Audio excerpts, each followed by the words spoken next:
explaining technical legal news in a way that is accessible for the general reader. All in all, I must say that we have a very exciting day. It's a very exciting job. We start our day with maybe going to court and end up maybe interviewing a judge or a senior. So we try to put out all the information, bringing more transparency in the system, and it's an exciting place to be. Thank you.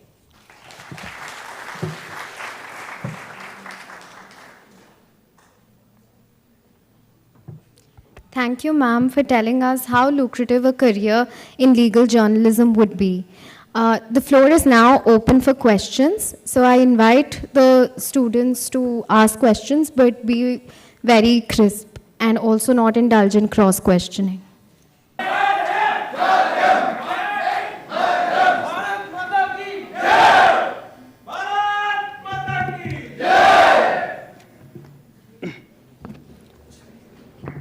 Please be seated.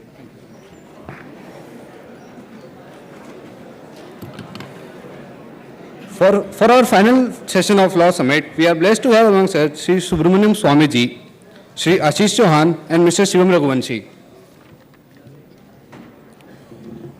We are honored to have amongst us a man who needs no introduction, a guiding light for the budding litigants, Dr. Subramaniam Swamiji.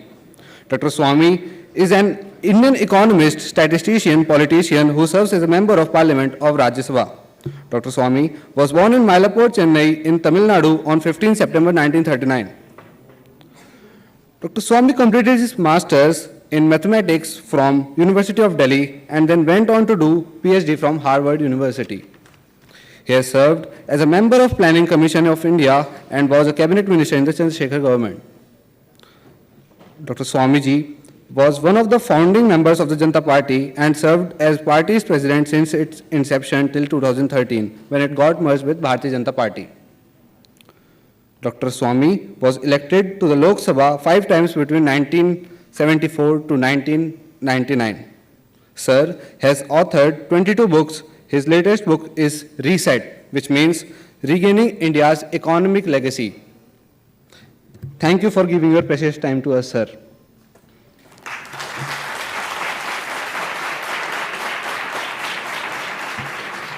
I now invite Preeti Dhondial to kindly felicitate sir.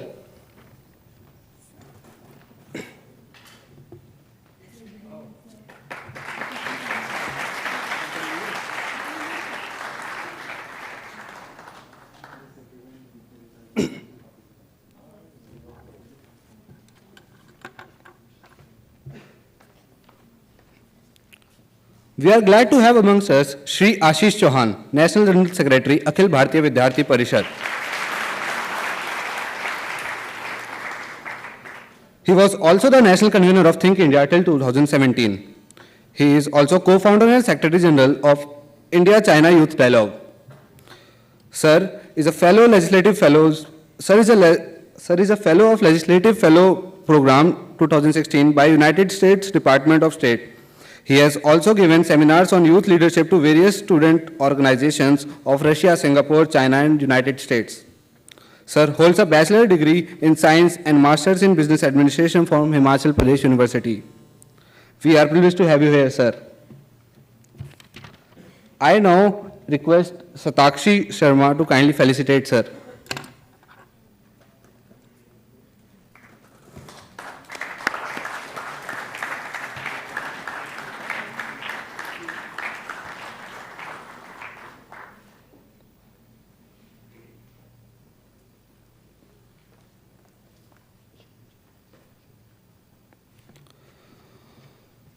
We also have Mr. Shivam Raghuvanshi, who is internship in charge of Think India and also Think India Punjab State Convener. He is pursuing his final year of law from Rajiv Gandhi National University of Law, Patiala. Now I request Shivamji to kindly address the gathering.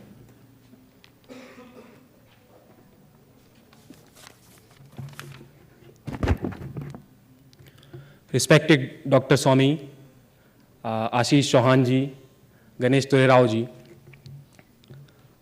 we have come up to this 9th session of this Law Summit, and this is the 3rd Law Summit which is being organized by Think India.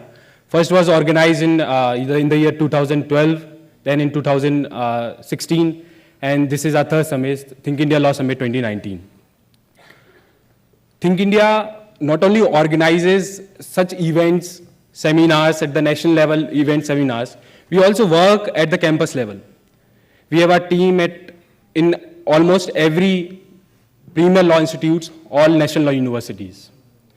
The teams there are working, they organize study circles, they organize discussions, there are many seminars and talks at the campus level. And what we do is we promote the idea of national reconstruction. We at Think India also provide various opportunities to the students, and there are many unique ideas which we have promoted. We have promoted a unique internship program which we as a student, I will say, I never thought of. Especially in India, when it comes to international law, most of the students, we don't think about that we'll be going abroad, we'll be interning somewhere. We came up with the idea of Vidhi ILC, that's an International Law Commission internship. And for the first time, any organization, not only in India, but in the world, we are the first organization to provide internship at International Law Commission.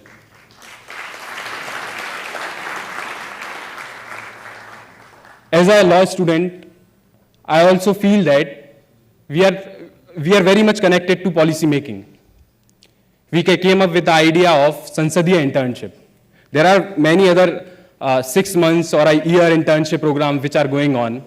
But as a student, we get only 1 month holiday or at max 2 month holiday. So we came up with this unique idea of Sansadiya internship, and we attached all the interns with various member of parliaments. And this year we provided internship to around 40 students. They worked with member of parliaments. They went to parliament. They researched on the topics given by the parliament, by the parliamentarians. One such example I will give. One student of IIT Madras, he's a PhD scholar there. His name is Chirag. And we sent him to the office of Honorable Minister Nitin Gadkari ji. And he is too busy. He didn't get time to meet him. But he gave him the project.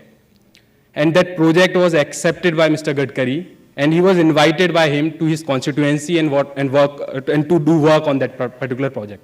And this internship was there for only 1 month. This is the idea as a Think India, we are promoting among the law students. And one such idea is Think India Law Summit. And with this idea, we came up with this Law Summit. We had discussions on various topics, ranging from emerging areas in law, startups in law, and other topics. And these are the things, especially when we talk about the emerging areas in law, as a student, when I came into my first year, I only thought that there is judiciary, there is litigation, and there is corporate. But now I see there are various other things.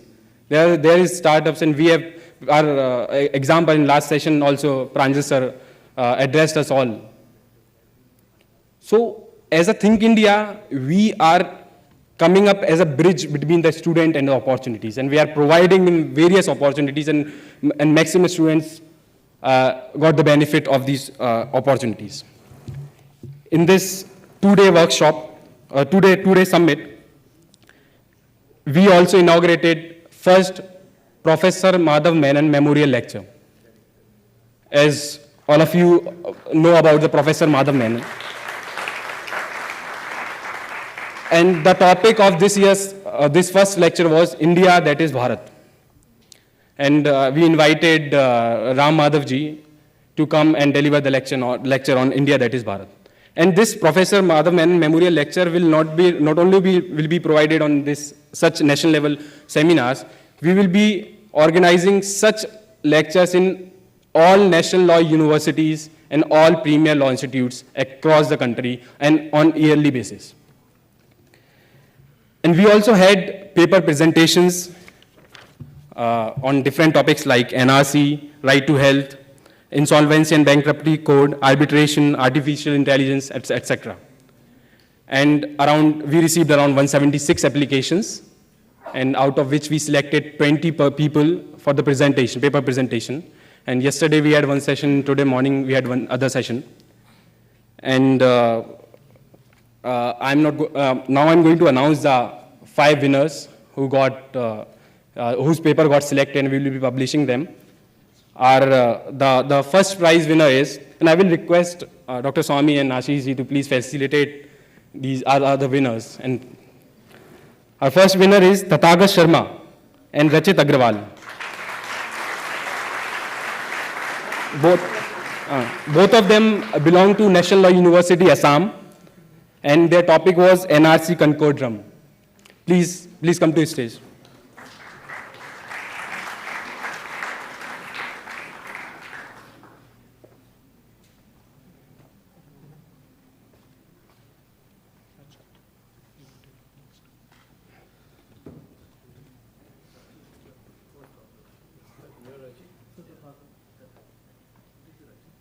They both wrote the research paper, co-authored. They co-authored the research.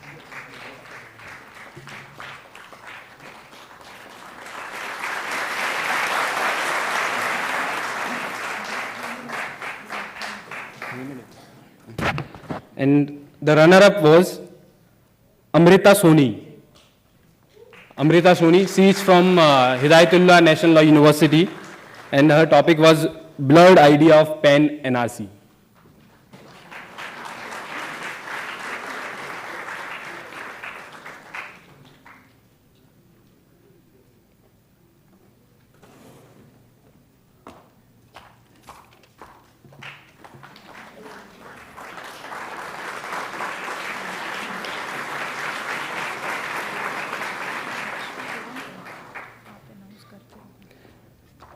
And our second runner-up is Arvind. He is from Nalsar, Hyderabad.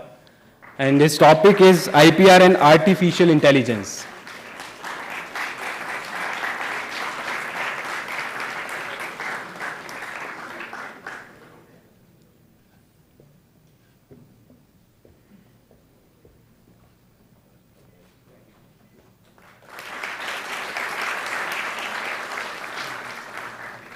And the consolation prize goes to Chaitanya Verma. He is from Rajiv Gandhi National Law University, Patiala. His topic was cross-border insolvency. Chaitanya Verma, he's not here. Anyone from RJNUL?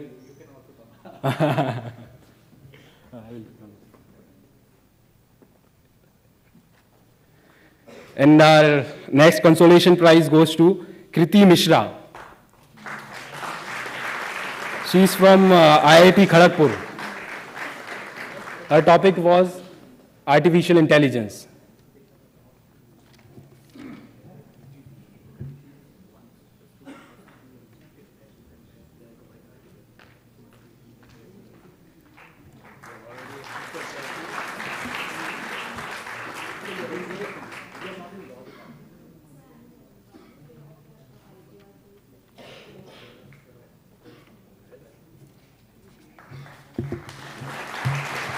Thank you so much, sir.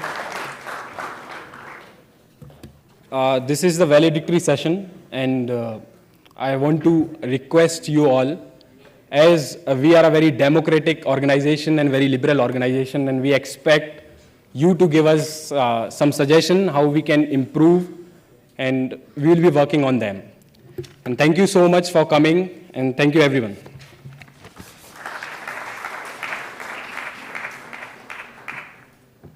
Thank you, Shivamji, for your insight. I now request Ishant to kindly felicitate Shivamji.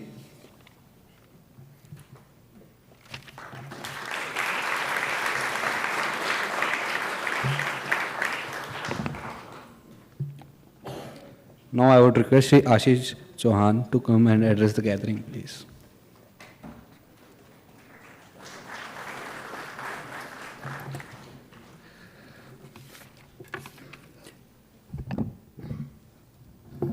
Good evening, everyone. Respected Dr. Swamiji, and it's an absolute honor to have Dr. Swamiji here at the Think India Law Summit. And I have had pleasure of being in such programs with Dr. Swami earlier as volunteer, as sitting in the audience, and then interacting with him on the ABVP programs. Shivam Raghuvanshi, who's in charge of internship programs. He listed all the programs with you. Friends, students from various national law universities, faculty members, members of Think India. As the introduction was delivered by the MC of this session, it was told that I have been part of Think India from 2010 till 2017. The journey of Think India, in many ways, it was about interacting with students on campuses. It was about how those initial steps of Think India was taken. I can say I'm privy of those discussions, those happenings, events, programs. I'm handed over a gift, a souvenir from as a photograph of Constitution of India, those pictures which are depicted there. And the very picture which I have received has Bhagwan Ram, Lakshman ji and Sita on Pushpak Viman heading to the Ayodhya. And 2016, we held a session, a Think India Summit, and the title was Idea of Justice. And here we are in 2019.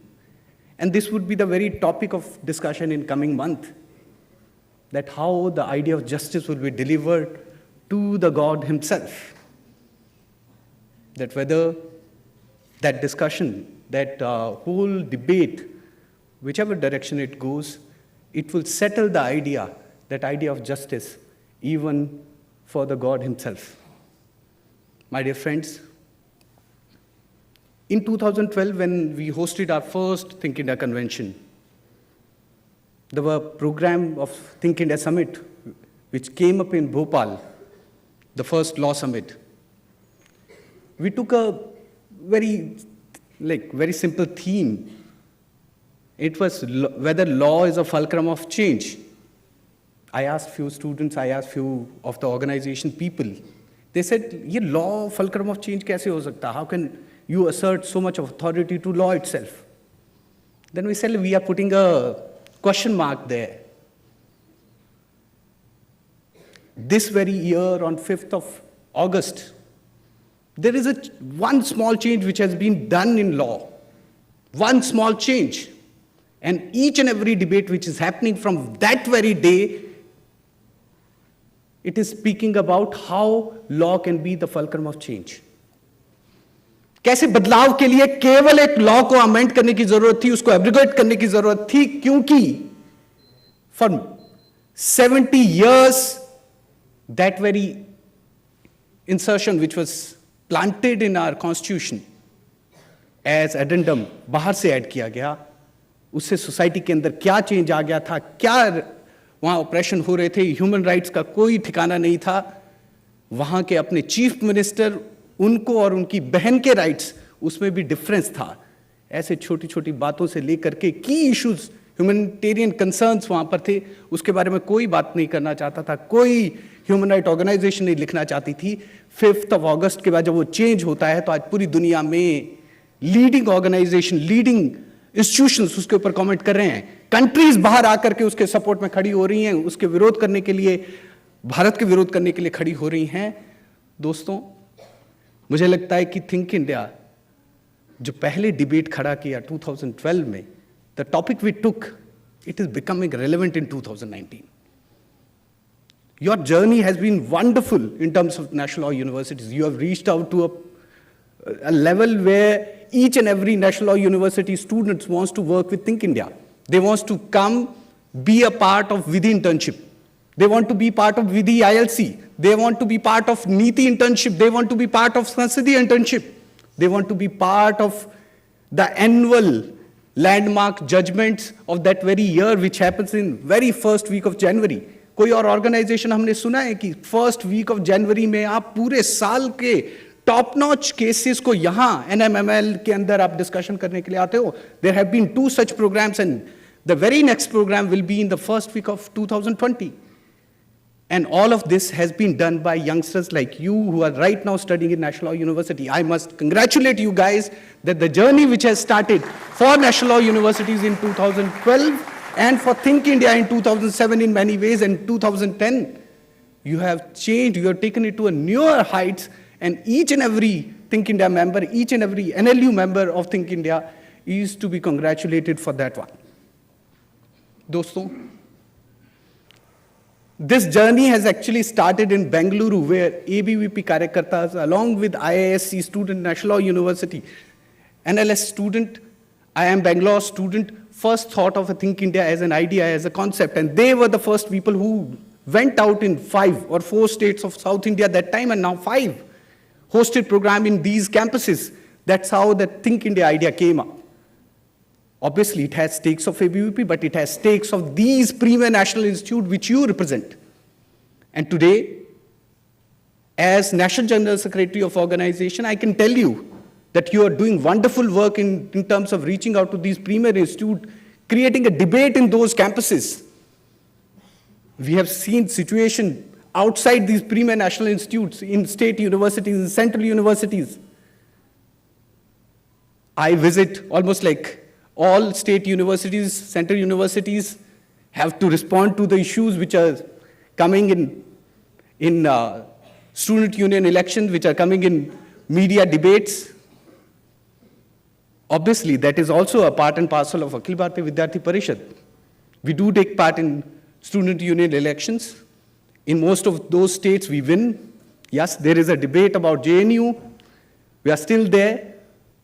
But obviously, there is a hell lot of things which are outside that domain of student union elections. Akhil Bharatiya विद्यार्थी परिषद चुनावों तक सीमित नहीं है, चुनावों से कहीं आगे जाकर के है. मैं आपको बताना चालू कहूंगा कि there is a platform called MediVision for medical students and dental students. There is a platform called AgriVision for agriculture students. They are hosting all India conferences. They are hosting programs in almost every state concerning agriculture education in India. There is a platform called PharmaVision for pharmacy students. There is a platform which concerns for students of Northeast India, concerns rest of India students, and that is one debate which is there about India's integration. We started that work in 1965. Professor Padmanabh Acharya, who was the governor of Nagaland, that time he was a research associate with Mumbai University. As a young ABVP Karyakarta, he went to Northeast. That time it was called Assam, Nepal, Manipur, and rest of the states. When he went there, young boys and girls, they asked him, "Are you coming from India?" अब सोचिए एक youngster के लिए, 27 साल के youngster के लिए, "Are you coming from India?" ऐसा कमेंट अपने देश में किया जाए तो उसके ऊपर क्या बीतेगी?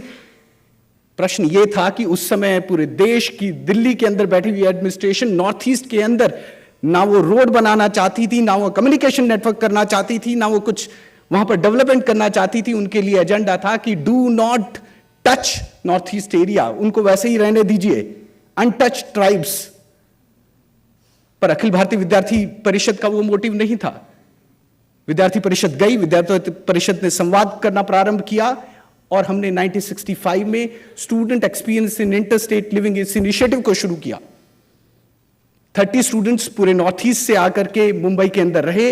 1 महीना जब वो मुंबई के अंदर रहे, उनको अपने घर जैसी फीलिंग वहां पर मिली और उसके रेसिप्रोकल में रेस्ट ऑफ इंडिया से, पुणे, मुंबई और नागपुर से उस समय नॉर्थ ईस्ट के लिए स्टूडेंट्स गए.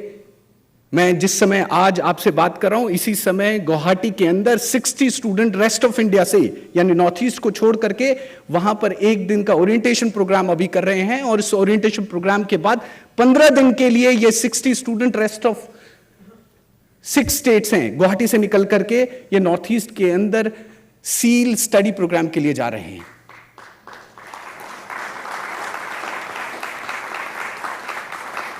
दोस्तों, मुझे खुशी है कि आपने इसको एक्नॉलेज किया, पर मैं आपको बताना चाहता हूं कि जनवरी में जनवरी 2020 में 600 north eastern students rest of India के अंदर ट्रैवल करने वाले हैं, और वो 30 स्टेट्स यानी 30 सिटीज के अंदर, टाउन्स के अंदर वो जाएंगे, उनका ग्रुप्स बनेंगे। ऐसे 20 सिटीज, 20 स्टेट्स के अंदर 40 प्लेसेस के अंदर वो जाएंगे। 30 स्टूडेंट्स का बैच होगा, 600 स्टूडेंट्स उसके अंदर जाएंगे। ये प्रोग्राम विद्यार्थी परिषद का ये सील आयाम करने वाला है, जिसके अंदर नेशनल इंटीग्रेशन को रियली में अगर कोई ग्राउंड पे देख पाएगा, अपने सामने नॉर्थ ईस्ट के स्टूडेंट को इंटरेक्ट कर पाएगा, अपने घरों में स्टूडेंट्स रहेंगे। जिस प्रकार से अभी 60 स्टूडेंट जो नॉर्थ ईस्ट में गए हैं, वो भी किसी न किसी लोकल फैमिली में रहेंगे, कोई माजोली में रहेंगे, कोई पासीघाट के अंदर रहेंगे, कोई जयंतिया हिल्स में रहेंगे। जयंतिया हिल्स में उनको अपने नए पेरेंट्स मिलेंगे। उसी प्रकार से अगर कोई स्टूडेंट आता है तो उनको चूरू राजस्थान के अंदर अपने नए पेरेंट्स मिलते हैं। तो ये एक फेलोशिप है जो अखिल भारतीय विद्यार्थी परिषद का सील ये खड़ा कर पाया है। और 50 इयर्स में मुझे खुशी होती है बताते हुए कि कांग्रेस के अरुणाचल प्रदेश के मुख्यमंत्री Gegong Apang, he was a fellow of seal. Shri Kiren Rijiju, who was supposed to come today, he was also an alumnus of SEAL program. These luminaries in almost all field above partisan politics, they have been part of SEAL initiative. देश के अंदर आज भी casteism के बारे में बहुत debate होती है, और ऑब्वियसली ये एक कंसर्न है जिसको हमने अपनी सोसाइटी से बाहर निकालना है। पर विद्यार्थी परिषद ये हर साल सामाजिक अनुभूति ये कार्यक्रम करती है।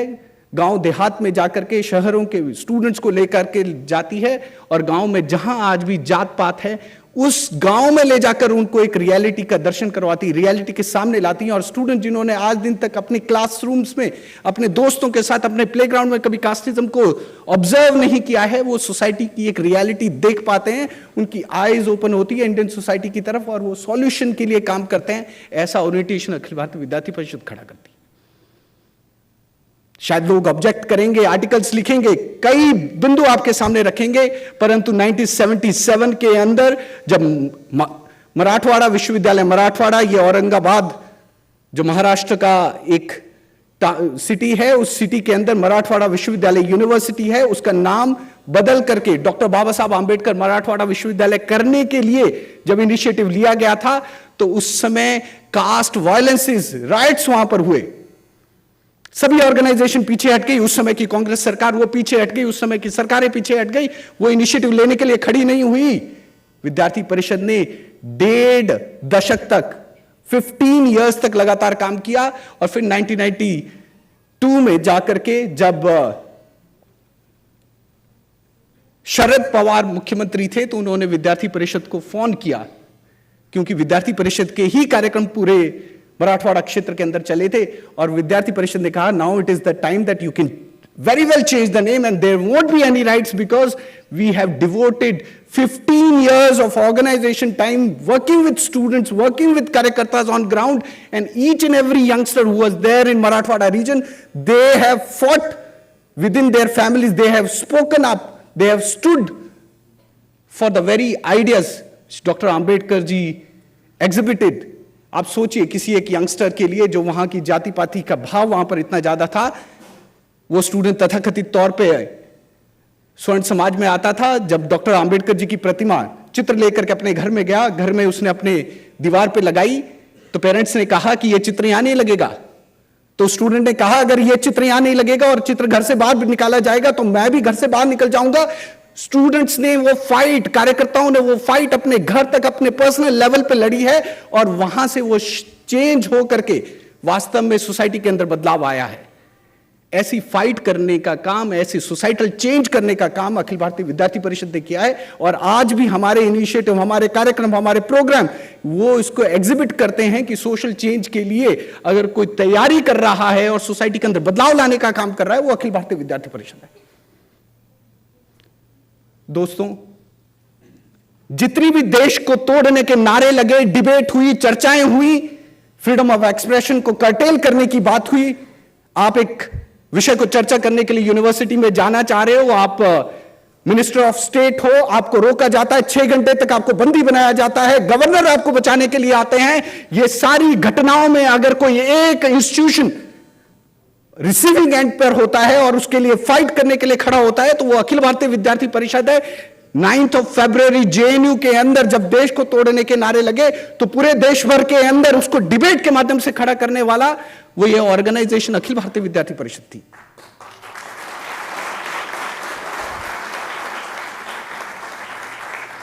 हम कॉन्स्टिट्यूशनल वैल्यूज को मानने वाले हैं। मैंने कभी नहीं सुना कि अखिल भारतीय विद्यार्थी परिषद ने किसी को डिबेट करने से, बोलने से रोका, जिसने कॉन्स्टिट्यूशन के दायरे में डिबेट की, कॉन्स्टिट्यूशन के दायरे में अपनी बात रखने की कोशिश की हो। आप देखिए, जहां पर भी विद्यार्थी परिषद ऐसा इनिशिएटिव लेकर के आगे बढ़ती है, वहां वो डिबेट खड़ा करके, वहां पर इस तरह का अपनी ताकत का नजारा खड़ा करके डिबेट को रोकना चाहते हैं। 9 फरवरी एक एग्जाम्पल था, जादवपुर यूनिवर्सिटी एक एग्जाम्पल है, और रियली में विद्यार्थी परिषद अगर ऐसी डिबेट के एनवायरनमेंट क्रिएट कर रही है कैंपसेस के अंदर, तो हम चाहते हैं कि फ्रीडम ऑफ एक्सप्रेशन ये अपहेल्ड हो, कॉन्स्टिट्यूशन वैल्यूज ये मानी जाएं, और इनके दायरे में होकर के कोई भी डिस्कशन होना है जो कॉन्स्टिट्यूशन के दायरे में, उसके लिए हमारे कैंपसेस ओपन हैं। इसको विद्यार्थी परिषद दिल से मानती है, इसलिए कैंपसेस के अंदर इसको एग्जिबिट भी करती है। मैं आपको बताना चाहूंगा कि इन कैंपसेस के अंदर जहां विद्यार्थी परिषद एक आइडियाज के लेकर के जा रही है, इन्हीं कैंपसेस के अंदर शिक्षा से लेकर के रोजगार को लेकर के डिबेट खड़ा करने का काम, वहां पर पॉलिसी इंटरवेंशन, ये भी अखिल भारतीय विद्यार्थी परिषद कर रही है। मेरे से from the very morning today, many speakers, they have spoken about national education policy. They addressed us on various factors how national education policy should be implemented for national law universities. But if you check that 550 pages odd publication, and if you go in the appendix section, if you search for any of the student organization, youth organization who have taken part in deliberation with the Committee of National Education Policy, you will find only one such organization which is under the category of youth and students organization, that happens to be Akhil Bharatiya Vidyarthi Parishad, because from the 2015, we were the only organization which took pains of writing down suggestion of the student from all across India, prepared a small draft, presented it to the committee, the once first committee of TSR Subramaniam, and subsequently the present committee, we have met them twice over before the draft was finalized. And once the draft was finalized, we have given our suggestion one more time, suggesting that these are the things which are to be amended from the national education policy. My dear friends, I'm here to make an appeal.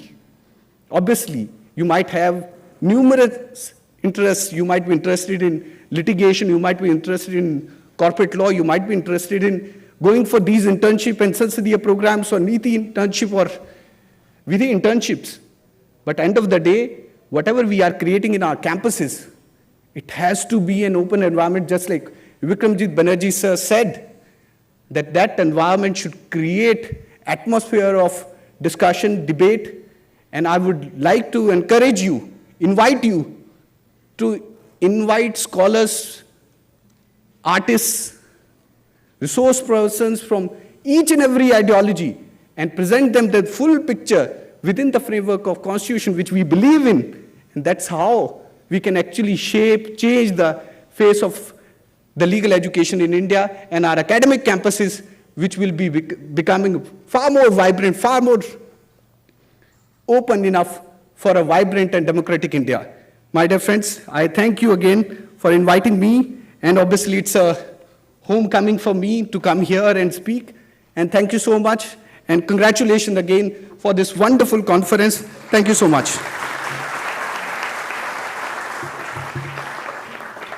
Thank you, Ashish ji, for enlightening us and helping us to know more about the world's most largest student organization, Akhil Bharatiya Vidyarthi Parishad. Now I kindly invite Dr. Subramanian Swami ji to enlighten the young minds.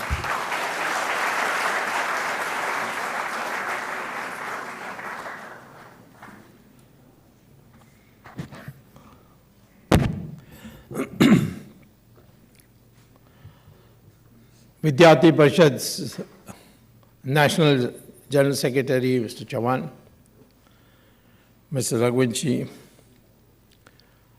and students of law sitting in this audience who have participated in a two-day seminar.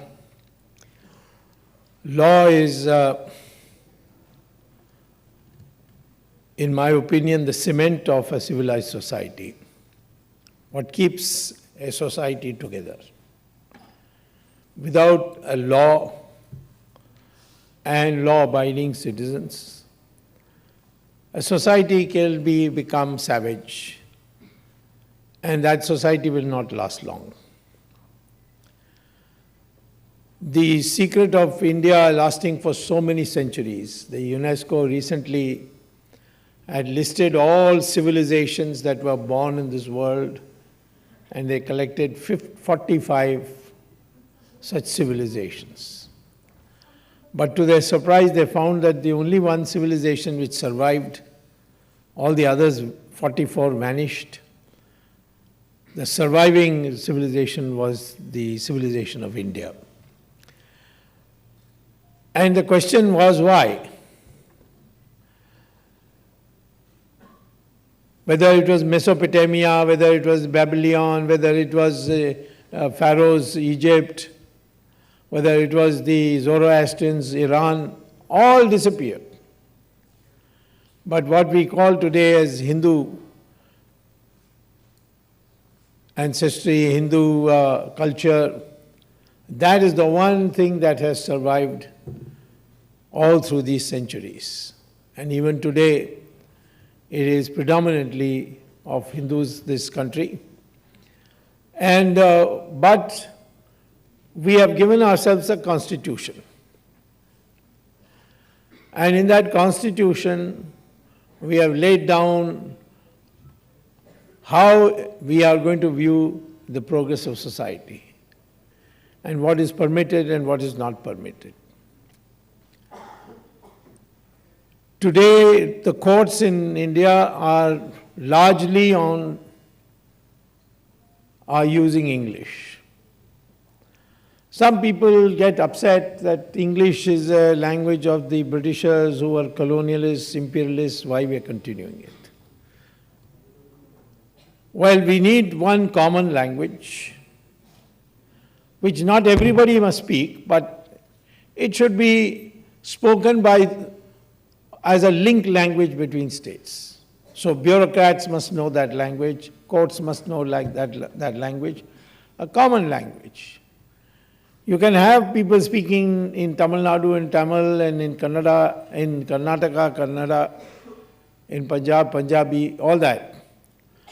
But we need a single language, and that language in the ancient times was Sanskrit.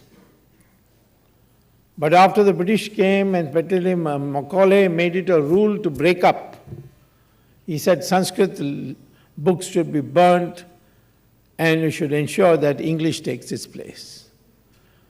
Today, English is not the language of the English, but it's an international language thanks to the Americans who also speak English. The American civilization, when they were adopting the Constitution, there was competition between whether America should accept German or English, and ultimately by one vote they chose English. But because of the Americans and becoming its superpower, today the world over, English is growing. So in our country, we need to learn the mother tongue, we need to learn English, and we need to lead one language which can be the link language between one state and another. And that was chosen to be Hindi. But in the Constitution, that Hindi, also the Constitution prescribed that the script will be Devanagari. No other script except Devanagari. Of course, Devanagari is used by Sanskrit, Devanagari is used by Hindi, Devanagari is used by Marathi, Devanagari is used by Nepali. And Devanagari script is very similar to most scripts of India. For instance, Tamil, if you write ka, you will write like that. If you want to write ki, you put a matra. That's what Devanagari script also is. You have ka and you put a matra. Similarly, you want ka from ka to ku, then you put a matra below.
As required by Article 340 of the Constitution of India, and that Hindi must go on adopting more and more Sanskrit words.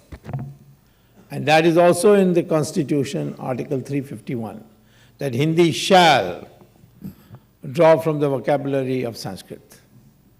Because in every Indian language today we have Sanskrit words, some larger than the others. Bengali has maybe 80% Sanskrit words. Malayalam, surprisingly, has more than Bengali. Karnataka, 65%. Even Tamil has 40% words which are common to Sanskrit. Unfortunately, the British brainwashed us to think that Tamil is some kind of a foreign land, a foreign people, Dravidians, and their language is different. It's a rubbish. I've had many. And of course, a political movement in the name of Dravida Munnetra Kazhagam came up, and Karunanidhi, who led it, was a virulent anti-Hindi thing. But that's because of propaganda that today people don't understand. There's hardly any difference between Sanskritized Hindi and Tamil. The words are in common. The way we express them is common. When I had a debate with Karunanidhi, I told him, why are you saying that Tamil has no connection with Karunanidhi? Your own name, Karunanidhi, is Sanskrit, Karunanidhi. And their party symbol is called rising sun in English. And in Tamil, Udayan Suryan. Uday Surya. In Tamil you say Udayan Suryan. And for election symbol they say Chinnam. In Sanskrit you say Chin. So if you go on hunting, you take a dictionary. So what I'm saying is that the British brainwashed us into thinking that we are two nations. One is called Dravidian, the other called Aryan, and Dravidians used to rule over India, and then the Aryans came from Europe through Khyber Pass and beat these Dravidians and drove them south.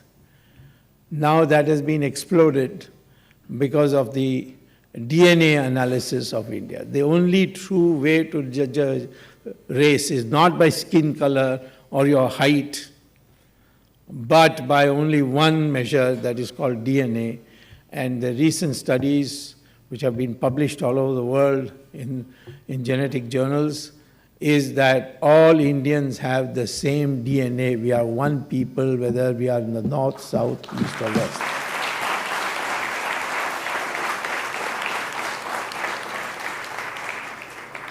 Why I'm saying all this? Because law must unite our society. We must speak the language of law, because law is the basis for society. It's the cement, as I said. And we must be able to understand each other. The other day I was in Chennai, some press people said, do you approve of Hindi names in Hindi written in, on milestones and railway station? I said, no, nobody writes in Hindi. They said, no, we'll show you. We got a photograph of one railway station called Arakonam, in which it is written in Hindi. I said, that's not Hindi, that is Devanagari. Hindi is written in Devanagari.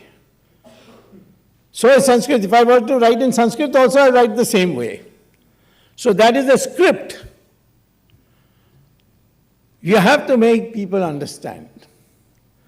Now you see, our constitution is one of the best constitutions of the world. It's bulky also. And it has all kinds of provisions. You have to read it to learn the law and what India is about. People didn't know, and my own party people didn't know, that to remove Article 370, you don't need any vote from Parliament.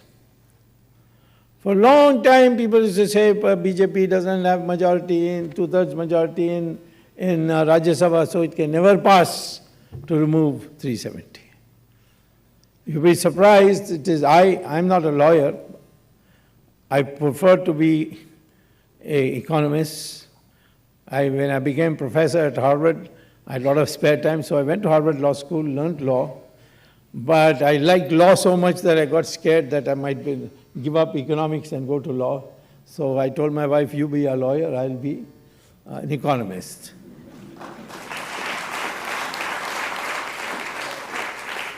But this knowledge of law has made me a strong man. So today I'm saying to you, if you want to be strong, know the law, even if you're not going to be a lawyer, even if you're going to be a scientist. Both men and women. I think women should particularly learn law, because they are today under attack because of the difference in physical strength between man and woman. But knowing law, it can make a lot of difference. I know a lot of middle-class people get afraid if a policeman comes and rings the doorbell. If you know the law, you will not be afraid. It removes fear. You become a new citizen. For citizenship, for good citizenship, you must know the law. That means you must know your rights. You must know what you can and cannot do. The Jawaharlal Nehru University students used to say, "Tukde, tukde," which is my fundamental right. That means they have not read the Constitution. What does the Constitution say? Fundamental right of expression comes under Article 19. And it also, there is a subsection of 19 called 19(2), which says all fundamental rights are subject to reasonable restrictions. And one of the restrictions is that you cannot talk against the national unity of your country. The integrity and the sovereignty of India shall be protected. So all your fundamental rights are not absolute. They are subject to restrictions. These restrictions are what we call as reasonable restrictions. we say it is a fundamental right to pray as you like. But it also says subject to reasonable restrictions of A, morality, B, health, and 3, public order. That you can't tomorrow say I preach a religion where, which says that I must chop the head off my eldest son so that Kali is pleased. I'm sorry, that is not your fundamental right, because that is against our morality. So, if you look at our constitution carefully, you'll see that the fundamental rights are all subject to reasonable restrictions. And that is why when people in JNU talk about fundamental rights, I know that that means you're not getting an education in JNU. For years you have not. It's now only slowly with BJP government, we have now started bringing some discipline. And we have put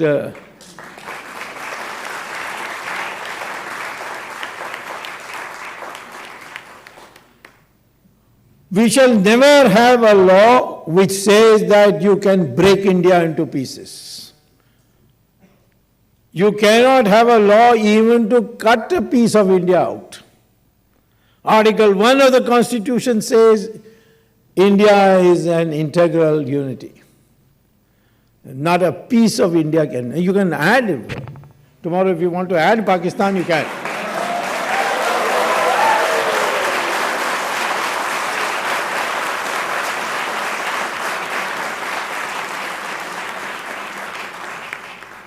So therefore, I'm saying that reading the Constitution becomes very important. I gave you an example. 370 doesn't require a two-thirds majority of both houses of parliament voting and amending it as per Article 360, which requires, which describes how constitutional amendments have to be moved.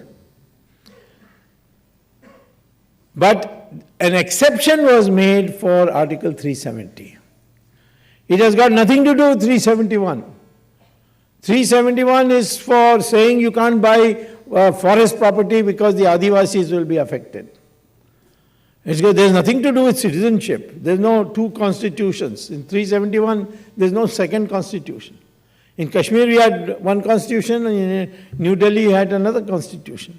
That is no more so. So, therefore, what I am saying to you, first of all, that becoming a lawyer is very important. Because you must know the law, even if you are in any profession. It strengthens you. And second, you must know the scope of that law. You cannot, tomorrow somebody goes and files a case against you on defamation. There are restrictions on that also. One day I said in a press conference in Madras that giving a government to Jayalalitha is like giving Kapoor, you know that Kapoor incense, to a donkey, or a garland of flowers to a monkey. So she filed a defamation case against me. It went to the Supreme Court. Everybody started laughing. So the Chief Justice asked the Jayalalitha's lawyer, which are you objecting to, being a donkey or a monkey?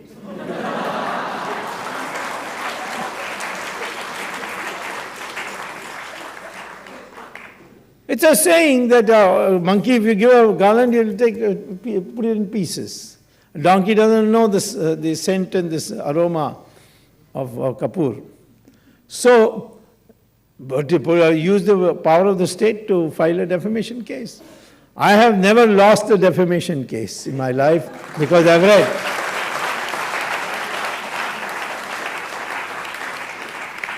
The man who used to be a terror called Jethmalani, he filed 4 defamation cases against me and lost all 4.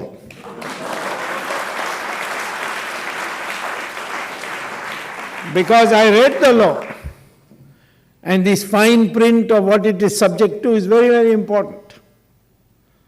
And therefore I say you please read. Freedom of expression means how far? Can I say India should be broken into pieces? No. Article 20(2) says, no, you can't say. You have no freedom of expression, no fundamental freedom of expression. the same knowledge of the fundamental rights has now given me a weapon for ensuring that Ram temple will be built starting next month.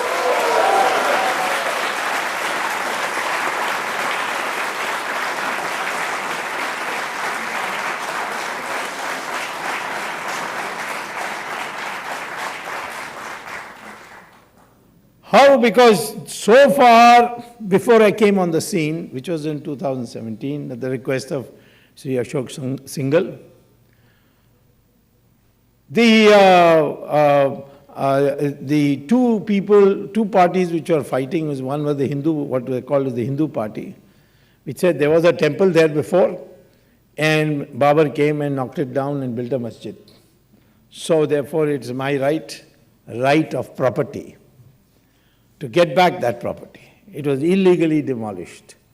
So it's my right. The case of the Sunni Waqf Board, they said Babur was king, so if he decides to take a property under the law, then prevailing law, he has the right. So they have been fighting on that. And it's before the Supreme Court, and they are producing documents, translating from Persian, so many languages, all going on. And so the judges were not taking up this case.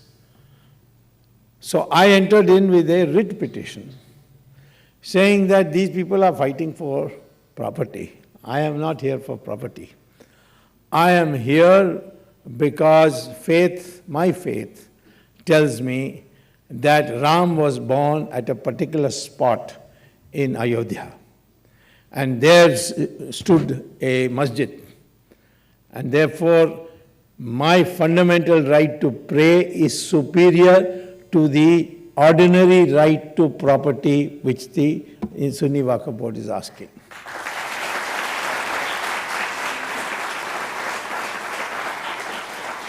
So my petition has been listed for hearing, but the judges said, we'll hear you last.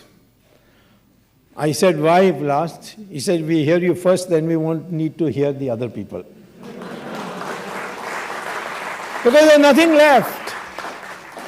If it is my fundamental right to pray, where faith tells me Ram was born at that spot, then on the grounds that it is my fundamental right, I get the area has to be assigned to us Hindus to be able to pray.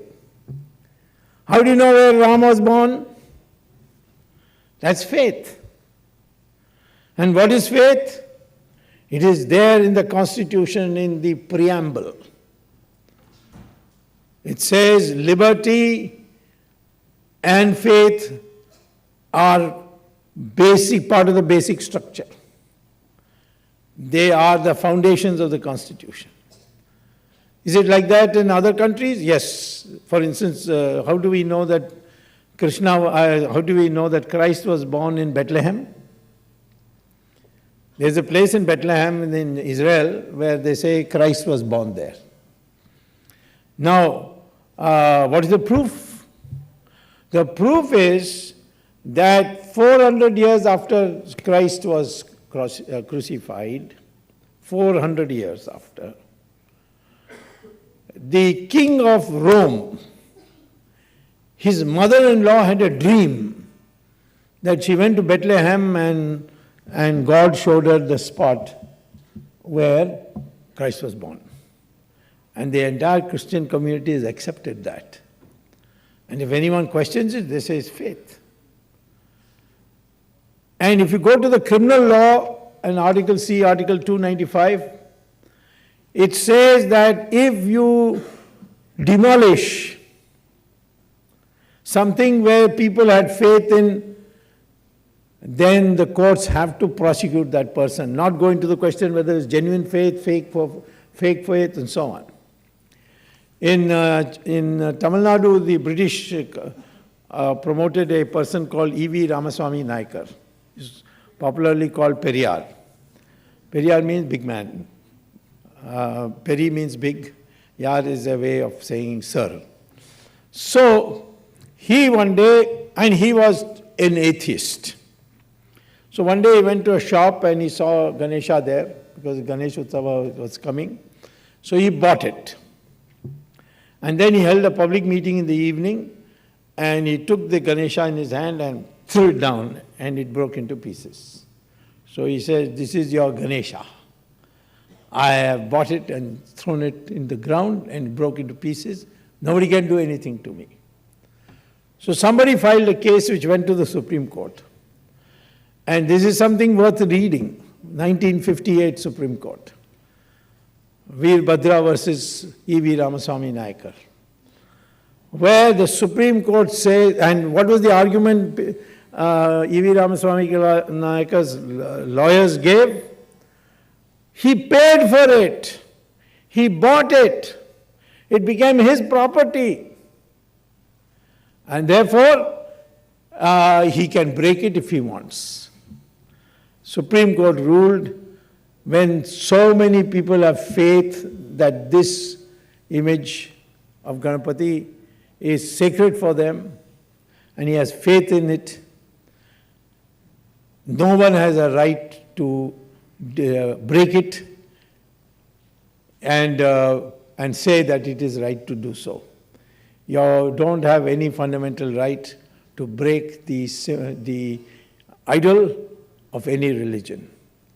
So that is a judgment which now has established faith. Islamic people also believe that Muhammad, in a place called Dome of the Rock, which is in Israel, and the masjid that has been built there by demolishing the Solomon temple of the Israelis, Jews. There they say that 5 mullahs saw Muhammad go to heaven from that rock on a horse. Now, is it possible to fly to the heaven in horse? You can't question. That's faith. So, therefore, when you are dealing with law, it is not a mechanical thing. You develop it. I did it in the case, you see, when in 2007, Ashok Singhal, the head of the VHP then, he came to my house and he said, "I'm very sorry, I'm very unhappy. The Congress government is going to demolish Ram Setu and you have to stop it." I said, how can I stop it now? Already all the Shankaracharyas, this thing, that thing, all went and filed a petition, Supreme Court dismissed it. So how do I do it? No, he says, you can find some way and so on. Well, what could I do? I prayed to Lord Rama, you don't want Ram Setu destructed, so please show me a way by which I can save it. And suddenly it appeared to me, one day when I woke up from sleep, that I will not go to the Supreme Court to say that this is my holy place, because that has already been dismissed. I will say that this proposal of the government to build a canal through the waters between the coast of India and the coast of Sri Lanka, which today they cannot build because there is a Rama Setu in the way. So they have decided to cut through Rama Setu. This is going to cost us 3,000 crores. And the advantage is that today we have to go around Sri Lanka. If you want to go from Kanyakumari to Chennai, you have to go around Sri Lanka. So that will be saved, you can now go straight through. So I couldn't come and say that this is my religious belief and all that, because it had already been said. And the court said, no, we don't accept it. Whether right or wrong, they said it. So I said, you see, the whole object is to make sure that ships can travel faster from Kanyakumari to Chennai, instead of going around, which is 4 times as expensive. So it costs 3,200 crores. But if you build a railway line from Kanyakumari to Chennai along the coast, it costs only 600 crores. So the government did not examine alternatives and arbitrarily chose this, and therefore any project which the government arbitrarily proposes is subject to, can be challenged as being unreasonable and struck down. And the court agreed with me. But one thing before I concluded, and the court case was going to be, order was going to be issued, one of the judges asked me, "Can you tell me, Dr. Swami, you're a rational person. Ram Setu is in the middle of the ocean. Who is going to go in the middle of the ocean to pray there? Why the people are making an issue of it?" I said, "Every morning I pray to the sun, but I don't go to the sun and come back."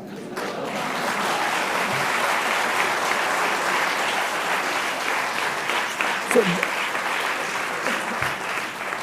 that is the power of the faith. So you have to learn this. This is not taught to you in any book. You have to read judgments and pick up these things. So I'm saying that the power of law is tremendous, and every day there is an opportunity for you to expand its scope.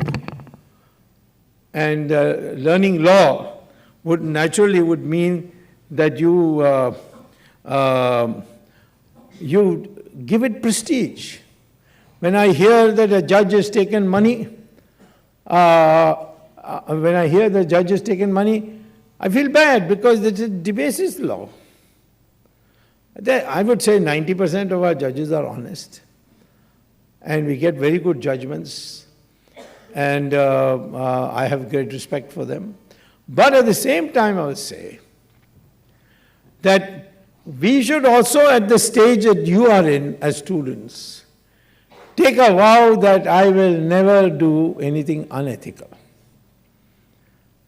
Because Mahatma Gandhi he was a lawyer, a great lawyer, but he laid down some conditions. Now, if some guilty man comes, a man has committed murder, he comes to you saying, "Please represent me in court," you cannot normally say no, because in the profession you have to say yes. But you don't have to, knowing that that person is guilty, you don't have to, you agree to plead that he is not guilty. To declare a person whom you know is guilty, to try and prove that he is not guilty. So those moral values have to be now brought in, because today law profession is growing very fast, and the amount of money that lawyers can earn is so high that people don't want to be judges anymore. And that's bad. Judges, we need the best of the lawyers, we need them as judges. So, therefore I'm saying that this law is now no more just a simple tool for getting a job. It's now become a science. It will develop our society. It will make it grow. And anybody can learn law, but we need practitioners. Although Section 32 of the Advocates Act says that if a client says that I will only have Mr. Swami and nobody, and the court thinks that I know some law, then even if I don't have I'm a member of the bar, I am entitled to argue in court against it. So there's no 100% requirement that you have to have a law degree and you have to be enrolled in the bar to practice in the court. But it's now become such a big field that you have to specialize. And that you have specialized, you need a degree. So getting a degree is an extremely important thing, and that new invention that we have of 5-year courses is a very, very good thing that has happened. And the more lawyers we have, the better. Of course, lawyers are butts of jokes. I've heard many jokes against lawyers. My wife doesn't like it, but I tell people. There was once a football match going on in hell. And one of the inhabitants of the hell, he kicked the ball very hard. It went and hit the wall, dividing hell and heaven. and the wall broke. So the heaven people came across and shouted to the hell people, build the wall. You broke it, you build it. So the hell people said, why we should build it? You are afraid of our coming there. We are not afraid of your coming here. So he said, all right, we will go to court. So they went to Brahma's court. And the hell people came with their best lawyers, but the heaven people couldn't find a single lawyer from amongst them, because they all had gone to hell.